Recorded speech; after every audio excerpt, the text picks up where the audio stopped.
Hi, this is Majin, and here's my comic reviews for The Annihilators, number 3 of 4, Kick-Ass 2, Iron Man 510, Thor 8, and Hawkeye 4.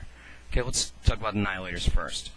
Now, this is basically what you're having here is a transition issue, because the Magus has been caught, so now the space heroes have to explain to the Earth heroes why Magnus must die, and the Earth heroes want nothing to do with it, killing people, which is unfortunate because in this case this guy really does have to die because he's basically the anti-Adam Warlock, and he would pretty much destroy everything.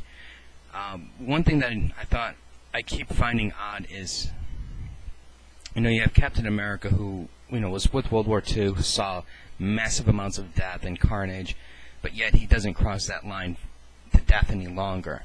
So, I understand, he's supposed to be the ideal superhero with the utmost of morals, but at the same time, I'm going, come on, you have to understand certain things, and, I wish he would just grow some nuts every now and then, like he does in the Ultimates book, and take care of some business.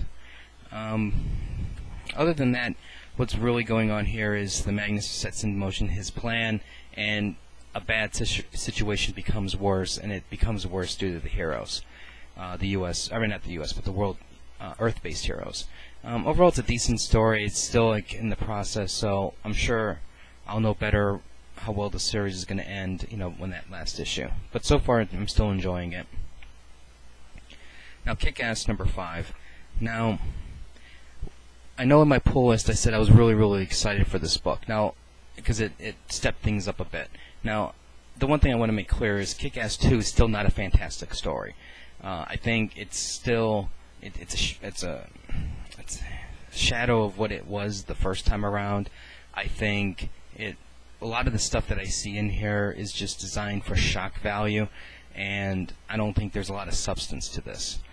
But I was really excited because the story picked up. You had Kick-Ass's dad getting killed in the jail, and the hit at the funeral was awesome.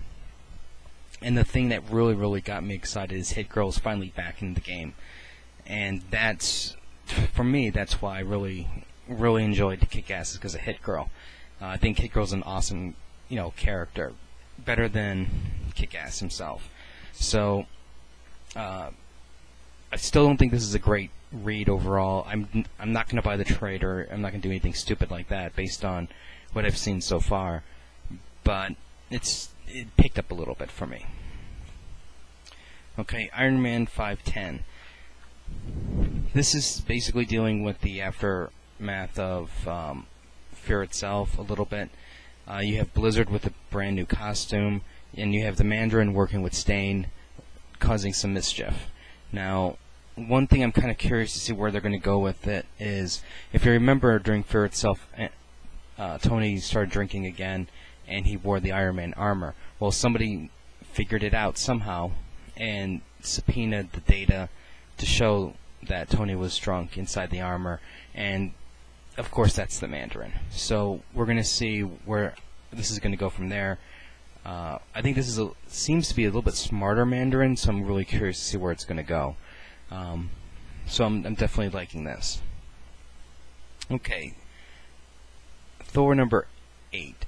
There's going to be spoilers, because I think you guys, I don't think it's really that bad of a spoiler, in the sense that if you look through this issue, you'd figure it out immediately.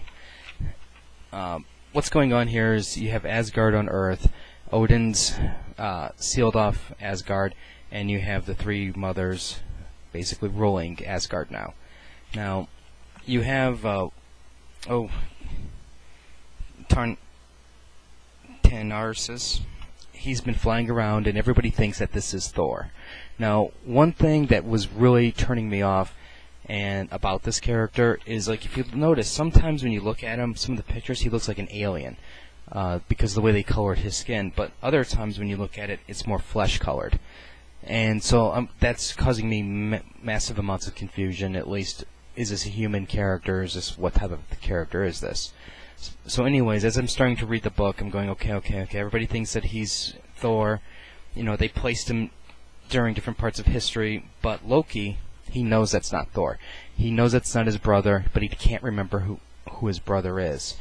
So I'm like going, okay, that's an interesting story. Loki's, actually being good for once type thing.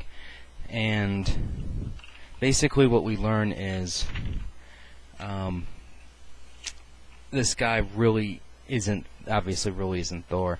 He's basically a troll, and it's a massively powerful illusion.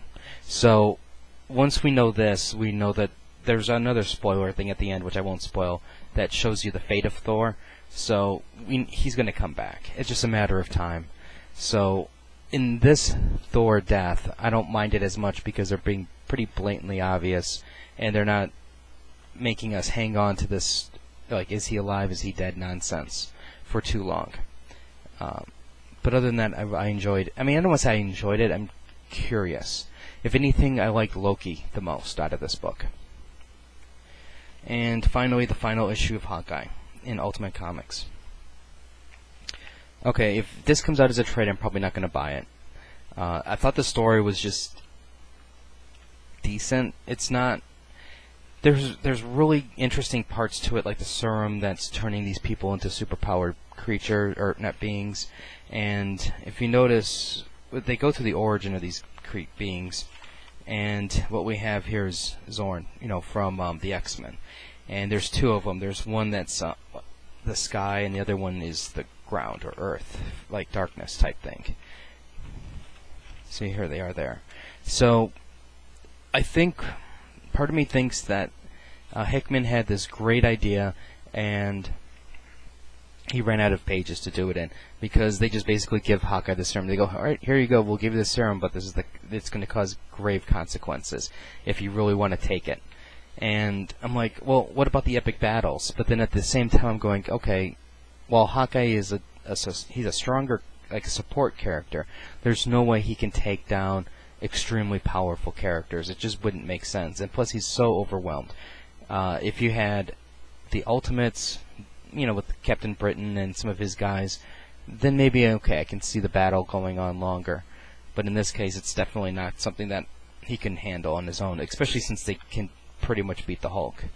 So, other than that, I thought it was, like I said, I just thought the story was decent.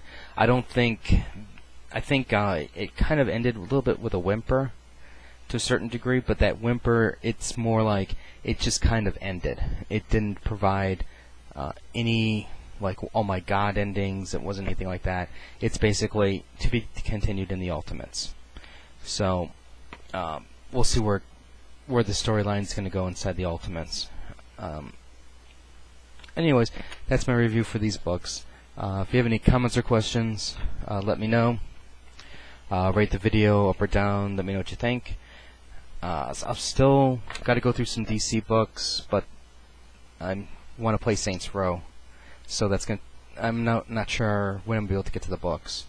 And I still have some other books that I need to read from this week too. And I still got to go to my comic store tomorrow and pick up my Wolverine and the X-Men book. Anyways, so until next time.